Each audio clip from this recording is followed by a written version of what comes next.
Have you ever noticed how owning a car in America never feels fully paid off? Even on the day you make your last payment, even when the loan is finally done, there's this quiet feeling that the car still owns a piece of you. You turn the key, hear a sound that doesn't feel right, and instantly your stomach tightens. Not because you crashed, not because anything is broken yet, but because deep down, you already know what that sound means. Money, time, stress. Nobody talks about this part. They tell you a car is freedom, but they never tell you how expensive that freedom really is. Most people don't buy a car because they want one. They buy a car because they need one. In America, needing a car isn't a lifestyle choice. It's survival. Jobs are far. Cities are spread out. Buses don't always come. Trains don't always reach where you live. So the decision doesn't feel like a decision at all. It feels like the only option. And when something feels like the only option, you don't question the cost. You accept it. The story usually starts with hope. You tell yourself, this car will make life easier. Less stress, more control, more opportunities. You imagine driving to work without worry, picking up groceries without rushing, taking your family places without depending on anyone. And in that moment, the car feels like a step forward, like progress. But progress in America often comes with a hidden price.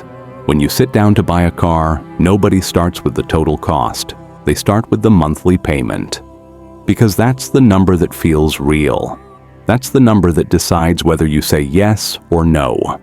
$400 a month sounds doable. $500 feels tight, but possible.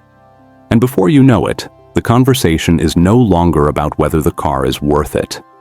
It's about whether you can survive the payment. You sign the papers. You drive away. And for a while, everything feels fine. The car runs smoothly. The payment fits. Life continues. And that's exactly how the trap works. It doesn't hurt you all at once. It waits. Because the moment you drive off the lot, the car starts losing value. Quietly. Every mile, every day. Thousands of dollars gone, and you don't feel it yet. But the loan doesn't care what the car is worth. The payment stays the same. And for many people, that means they owe more than the car could ever give back. Then come the bills that never end. Insurance is the first reminder that this car isn't really yours. You don't get to choose whether you pay it. You don't get to negotiate much. And you definitely don't get a reward for driving safely year after year. Rates go up, sometimes for reasons no one can explain clearly. You didn't crash. You didn't get a ticket. But somehow, you're paying more. And you pay it because you have no choice. Gas is next, something so normal that most people stop thinking about it. But gas is one of those costs that never stays the same. One week it's manageable, the next week it's not. And suddenly, your routine costs more without you changing a single habit. You still drive to work, still drive home, still live your life. But now it takes more from you. Maintenance is where reality starts hitting harder. Oil changes seem small, tires seem normal, brakes feel expected. But those costs don't come one at a time. They stack, and they always show up at the worst possible moment. When rent is due, when groceries are already expensive, when something else in life is demanding your money. And this is where owning a car stops feeling like freedom and starts feeling like pressure. You hear a noise, you ignore it. Not because you don't care, but because you can't deal with it right now. You see a warning light. You tell yourself you'll check it later, because later feels safer than now. And the car waits. Problems grow. What could have been small becomes big. What could have been affordable becomes expensive. Breakdowns don't just cost money, they cost time. They cost missed work. They cost stress. They cost embarrassment. Standing on the side of the road, calling for help, wondering how much this is going to hurt your bank account. And in that moment, you realize something painful. Your ability to earn money depends on something that can fail without warning. There are also costs nobody thinks about until they arrive. Registration fees, state inspections, property taxes on a car you already paid sales tax for, parking fees, tolls. Small charges that feel harmless on their own, but together they slowly tighten your budget. And then there's interest, quiet, invisible, expensive. If your credit isn't perfect, you pay more. Not because the car is better, not because the service is better, but because the system decided your past matters more than your present. And over time, that interest adds thousands of dollars to something that was already hard to afford. For many Americans, the car payment becomes the bill that controls everything else. You plan your life around it. You choose jobs based on commute. You say no to opportunities that are too far away. You hesitate to move. You hesitate to take risks. Because the car doesn't pause when life gets hard. The payment doesn't care if you're tired, or sick, or struggling. And slowly, something strange happens. The car that was supposed to give you freedom starts deciding how free you really are. You start calculating every trip, every mile, every errand. You think twice before driving somewhere you don't absolutely need to go. Not because you don't want to live, but because everything costs more than it should. And the stress doesn't come from one big bill. It comes from knowing the next one is always coming. This is the hidden cost of owning a car in America. Not just the money you spend, but the way it shapes your life, the way it limits choices, the way it keeps people working just to maintain something that keeps demanding more. And the hardest part is this: most people blame themselves. They think they made a bad decision. They think they failed. But the truth is, many never had a real choice. The system was built this way. Roads without sidewalks, jobs without transit, cities designed around driving. And once you're in, getting out feels impossible. This isn't about hating cars. Cars are useful, necessary. But when something necessary becomes this expensive, this stressful, this controlling, it's worth asking questions. Questions most people are too busy surviving to ask. Because when you understand the full cost, you start seeing why so many people feel stuck, why paychecks disappear, why saving feels impossible, and why progress always feels just out of reach. What makes owning a car in America especially dangerous financially isn't the big expenses people talk about. It's what happens quietly, month after month, when the car starts controlling your cash flow without you noticing. This is where many people get stuck, not because they're bad with money, but because the car slowly turns into a fixed obligation that never gives you a break. At first, the payment feels manageable. You adjust. You cut a little here, stretch a little there. You tell yourself it's temporary. Maybe once you get a raise. Maybe once overtime picks up. Maybe once things settle down. But life rarely settles down. And the car doesn't wait. Every month, before you even think about saving, before you think about investing, before you think about enjoying your money, the car gets paid first. Payment, insurance, gas. Those three alone can take a huge bite out of a paycheck. And once that money is gone, you're left figuring out how to make the rest work. This is how paycheck to paycheck life really starts for a lot of people. Not with bad habits, not with reckless spending, but with fixed costs that leave no room to breathe. Imagine this. You get paid on Friday. You feel relief. For a few hours, maybe a day, things feel lighter. Then the bills line up. Rent, car payment, insurance, phone, utilities. And by the time everything clears, that feeling is gone. You're not broke, but you're not safe either. One surprise, one delay, one problem. And everything feels fragile. The car plays a huge role in that fragility, because when money gets tight, you can't really negotiate with a car. You can't tell it you'll pay next month. You can't skip insurance. You can't stop buying gas. And if you fall behind, the consequences are fast and unforgiving. Late fees, credit damage, repossession threats, stress that keeps you up at night. What makes it worse is how often emergencies are connected to cars themselves. A flat tire, a dead battery, a transmission issue, a check engine light that turns into a 4-digit repair estimate. And emergencies never show up when your account is full. They show up when you're already stretched. This is where many people turn to credit cards. Not for luxury, not for fun, but to survive, to keep the car running, to get to work, to avoid missing a shift. And once debt enters the picture, everything gets heavier. Interest starts stacking, minimum payments grow. And now the car isn't just costing you money, it's pulling future money away from you too. Money you haven't earned yet is already promised to past problems. And the scary part is how normal this has become. So many Americans are walking around with car payments, insurance bills, gas costs, and repair debt all tied together. It's a chain reaction. One weak link and everything shakes. Miss a payment and your credit score drops. Credit score drops and insurance goes up. Insurance goes up and your budget tightens even more. And the cycle continues. This is how cars quietly control financial freedom. They decide how flexible your life can be. If a better job opens up across town, you don't just ask if it pays more.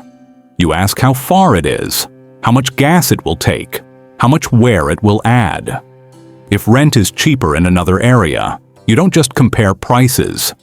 You calculate the commute, the tolls, the time, and sometimes you stay where you are. Not because you want to, but because moving would cost too much in ways people don't see. Time is another hidden cost that rarely gets talked about. Time sitting in traffic, time driving instead of resting, time managing repairs, appointments, inspections. Hours of life spent maintaining something that was supposed to make life easier. And over years, that time adds up. Then there's the emotional pressure. The constant low-level worry. Every sound feels suspicious. Every delay feels dangerous. Every breakdown feels personal. You don't just feel frustrated, you feel vulnerable. Because when your transportation fails, your independence disappears with it. For parents, the pressure is even heavier. Childcare drop-offs, school runs, doctor appointments, activities. A car isn't optional. And when something goes wrong, it doesn't just affect you, it affects everyone who depends on you. That kind of responsibility turns small car problems into major life stress. And here's the part most people don't realize until they're deep in it. Cars don't just cost money when you use them. They cost money when they sit still too. Insurance still runs. Registration still matters. Depreciation still happens. Even when you're not driving, the meter is running. So even during times when life slows down, when work hours are cut, when you're sick, when you need a break, the car keeps pulling. And that creates a kind of pressure that's hard to explain to someone who hasn't lived it. This is why so many people feel like they're working just to stay in place. Not moving forward, not building anything, just maintaining. Maintaining the car, maintaining the commute, maintaining the ability to keep showing up, and the system reinforces this. Credit is easy to get when you're signing up for payments, much harder to escape when you're trying to reduce them. Trade-ins roll old debt into new loans. Longer terms make payments look smaller while increasing total cost, and people stay locked in for years longer than they expected. There's also a quiet shame attached to car struggles. People don't like talking about it. A broken car feels like a personal failure, even when it's not. So people suffer silently. They juggle, they stress, they make it work until they can't. And when things finally break, when the car needs a major repair or stops running altogether, the decision is brutal. Fix it and go deeper into debt, or replace it and start over with a new payment. Either way, the cost doesn't stop. It just changes shape. This is how cars keep people in survival mode, always reacting, always adjusting, always one step behind. And again, this isn't about bad choices. It's about a system where transportation is mandatory, alternatives are limited, and costs are designed to rise quietly over time. A system where the burden falls hardest on those who can least afford surprises. By now, you might be realizing something uncomfortable. The hidden cost of owning a car isn't just financial, it's psychological. It's the way it limits risk-taking, the way it makes people cautious, the way it discourages change. Because change costs gas. Change costs repairs. Change costs uncertainty. And when life already feels uncertain, most people choose stability, even if it's expensive. But here's the truth most people never get to hear. Understanding this cost is powerful, because once you see it clearly, you stop blaming yourself. You stop feeling crazy for feeling stuck, and you start asking better questions. Questions like, why is this normal? Who benefits from this setup? And what would life look like if transportation didn't control so much of our money and time? Those questions matter, because they lead to awareness, and awareness is the first step to any real change. In the next part, we're going to talk about the long-term impact. What car ownership does to savings, to emergencies, to retirement, to the future people think they're working toward but never seem to reach. Over time, the real damage of owning a car in America doesn't show up as one dramatic moment. It shows up slowly, quietly, in the things that never happen, the savings account that never grows, the emergency fund that never feels enough, the plans that always get pushed to maybe later. And most people don't connect those dots back to the car because the cost is spread out over years. Think about how many people plan to save next year, or after the car is paid off, or after things calm down. But things rarely calm down, because even when the loan ends, the expenses don't. Repairs increase, parts wear out faster, insurance doesn't disappear, and by the time one car is finally done, another decision is waiting. Fix this one again, or replace it and start over. This is how car ownership quietly steals time from the future. Every unexpected repair is money that could have gone into savings. Every insurance increase is money that could have reduced debt. Every extra gallon of gas is money that could have stayed in your pocket. And when this happens year after year, the impact becomes massive, even if no single expense felt massive at the time. This is why emergencies hit so hard. When something big happens, a medical issue, a job loss, a family crisis, many people realize they don't have the cushion they thought they did.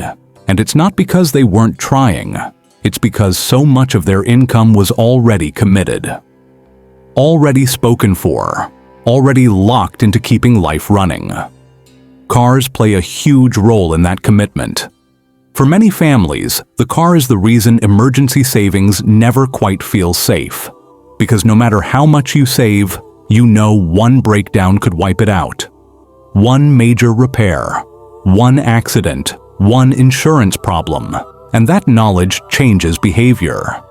People hesitate to save aggressively because they're afraid they'll just need to pull it right back out. And then there's retirement. Most people don't connect cars to retirement at all, but they should, because every year spent paying high transportation costs is a year of missed opportunity, missed investing, missed compounding, missed growth. And when people reach their 40s or 50s and realize they're behind, they often blame income, or bad luck, or life being unfair. But often, it's been death by 1,000 small costs. Cars also influence where people end up living long-term. Many people stay in places they don't love because moving would increase commute costs, or require a second car, or add stress they can't afford. And so life gets smaller, more predictable, less flexible. This is one of the most painful hidden costs. Not the money, but the narrowing of possibilities. People talk about freedom in America, but freedom isn't just the ability to go somewhere. It's the ability to choose. And when transportation costs eat such a large portion of income, choice becomes limited. You choose stability over growth, familiar over better, safe over fulfilling. And again, this isn't about laziness or lack of ambition, it's about survival. What makes this even harder is how normalized it all is. Everyone you know is dealing with it. Everyone complains about gas prices, about insurance, about repairs. But because it's common, it feels inevitable. Like this is just how life works. Like questioning it is pointless. So people stop questioning. They work harder. They pick up extra shifts. They hustle more. And the car keeps getting paid. The bills keep coming. And progress stays slow.